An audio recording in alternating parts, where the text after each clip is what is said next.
Hello everyone, welcome to my YouTube channel. I am Manisha Maheshwari और आज हम बात करने वाले एक बहुत ही इंपॉर्टेंट टॉपिक पे separation of power. Separation of power क्या होता है, थ्री ऑर्गन्स ऑफ गवर्नमेंट क्या है, सेपरेशन ऑफ पावर की थ्योरी मॉन्टेस्क्यू ने कैसे बताई और सेपरेशन ऑफ पावर इंडिया में कैसे काम करता है। तो आज हम इस सब को डिस्कस करेंगे, डिटेल में समझेंगे और इस वीडियो के एंड में हम देखेंगे टू इंपॉर्टेंट केसेस को। First, IC Golaknath versus state of Punjab का केस और इंदिरा नेहरू गांधी वर्सेस राजनारायण का केस। तो इस वीडियो को एंड तक जरूर देखिएगा और पहले मेरे चैनल को सब्सक्राइब जरूर करिएगा। So let's start this video.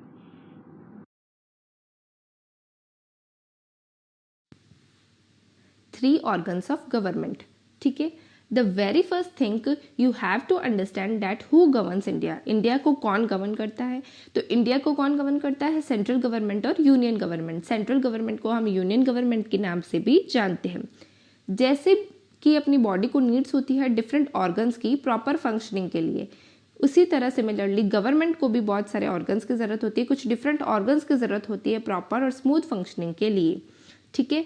तो थ्री ऑर्गन्स ऑफ गवर्नमेंट वो कौन कौन से हैं? लेजिस्लेटिव, एग्जीक्यूटिव और जुडिशरी। लेजिस्लेटिव का काम होता है to make laws. So legislative which are also known as Indian parliament bodies, ठीक है, जिसमें कौन कौन आते हैं? प्रेसिडेंट आता है, लोकसभा आता है, Lok Sabha means house of people और लोअर हाउस, और Rajya Sabha also known as council of state और अपर हाउस। तो ये सब किस में आते हैं? लेजिस्लेटिव में आते हैं। तो मेन पार्लियामेंट आता है लेजिस्लेटिव में। सेकंड है एग्जीक्यूटिव। तो एग्जीक्यूटिव का क्या काम रहता है? टू एग्जीक्यूट लॉज, लॉ को एग्जीक्यूट करना। जैसे ही कोई बिल पास होता है पार्लियामेंट में तो वो किसके पास जाता है? प्रेसिडेंट के पास जाता है। प्रेसिडेंट जब उस पर अपनी एसेंट दे देता है तब वो क्या किस में कन्वर्ट होता है? वो एक एक्ट में कन्वर्ट होता है, ठीक है। तो एग्जीक्यूटिव का मेन काम क्या होता है? To execute laws. उसमें क्या कौन कौन सी बॉडीज आती है? Vice president, president, prime minister और cabinet ministers, council of ministers, ठीक है। तो executive work is to administer the country and look after the governance. अब नेक्स्ट है जुडिशरी। तो जुडिशरी का काम क्या होता है? टू इंटरप्रिटेट लॉ, ठीक है। इसमें कौन कौन से आते हैं? इसमें जजेस of Supreme Court, High Court and subordinate courts. तो जुडिशरी का मेन फंक्शन होता है to interpret law, give judgements and maintain peace and order. तो ये है three organs of government. Separation of power. Separation of power क्या है? ये एक रोल मॉडल है गुड गवर्नमेंट का। The separation of power is a model for the governance of both democratic and federative states, ठीक है। गवर्नमेंट के proper functioning के लिए और स्मूथ रनिंग के लिए हम क्या यूज करते हैं? Separation of power.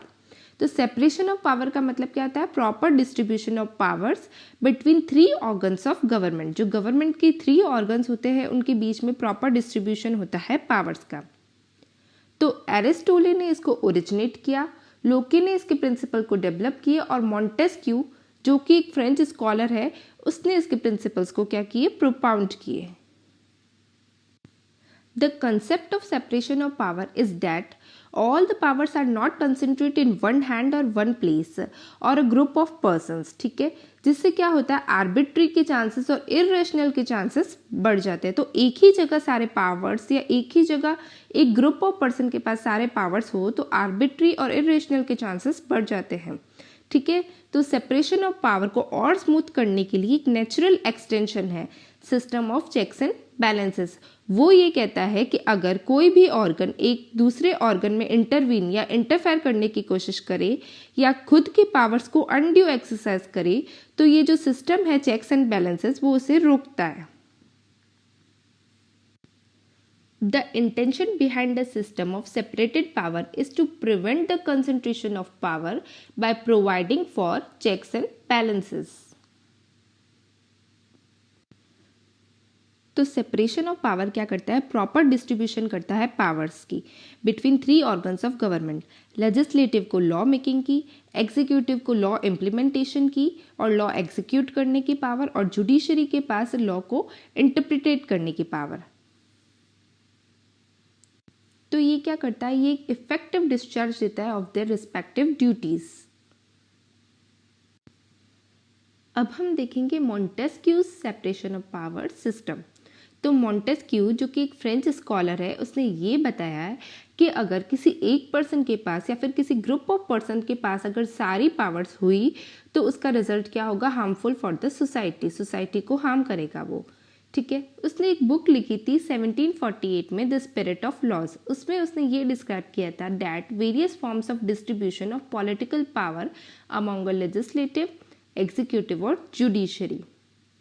मॉन्टेस्क्यू की अप्रोच है was presented and defend a form of government whose power were not excessively centralized in a single monarch or a similar ruler। उसने एब्सोल्यूट मोनार्क के कंसेप्ट को बिल्कुल हटा दिया था। The principle implies that each organ should be independent of other and that no organ should perform function that belong to the other। Montesquieu के principles ये समझाते हैं कि जितने भी ऑर्गन्स हैं वो इंडिपेंडेंट है, वो अपना फंक्शन अपनी बाउंड्रीज के अंदर करेंगे और अपना जो फंक्शन है वो खुद परफॉर्म करेंगे, किसी भी दूसरे ऑर्गन के फंक्शंस के अंदर इंटरफेयर या इंटरवीन नहीं करेंगे। Separation of power in India. Under the Indian constitution executive powers होती है प्रेसिडेंट के पास, लेजिस्लेटिव पावर होती है पार्लियामेंट के पास और जुडिशरी पावर होती है सुप्रीम कोर्ट्स, हाई कोर्ट्स और सबऑर्डिनेट कोर्ट के पास। ठीक है, the head of each governmental ministry is a member of the legislative, like president. President कौन है, मेंबर ऑफ लेजिस्लेचर। ठीक है, does making the executive an integral part of the legislative. The council of minister on whose advice the president and governor acts are elected member of the legislature. The executive may further affect the functioning of the judiciary by making appointment of the office of chief justice and other judges। जो executive है वो क्या करते हैं, वो affect करते हैं किसके function को, judiciary के function को, by making the appointment of the office of chief justice and other judges। legislature exercise करता है judicial power in case of amending laws, declaring ultra vires by the court and revalidate it। ठीक है, legislature के पास judicial power होती है, अगर कोई भी लॉ जो अमेंड हुआ है या कोई भी लॉ जो कोर्ट ने उसे अल्ट्रा वायरस डिक्लेयर कर दिया है तो लेजिस्लेचर के पास पावर होता है उसे रीवैलिडेट करने की। While discharging the function of disqualification its members and impeachment of the judges, the legislature discharges the function of the judiciary। Legislature के पास पावर होता है कि वो डिस्चार्ज कर सकती है फंक्शन ऑफ जुडिशरी भी। The Supreme Court and High Court are given the power of judicial review। Supreme court और हाई कोर्ट के पास पावर है जुडिशियल रिव्यू की। वो डिक्लेयर करते हैं कोई भी लॉ जो पास हुआ है पार्लियामेंट या लेजिस्लेचर के अनकॉन्स्टिट्यूशनल, उसको डिक्लेयर कर सकते हैं। तो सुप्रीम कोर्ट और हाई कोर्ट के पास जुडिशियल रिव्यू की पावर होती है, वो डिक्लेयर कर सकते हैं कोई भी लॉ को अनकॉन्स्टिट्यूशनल जो कि पास हुआ है पार्लियामेंट ने या फिर लेजिस्लेटिव ने पास किया है।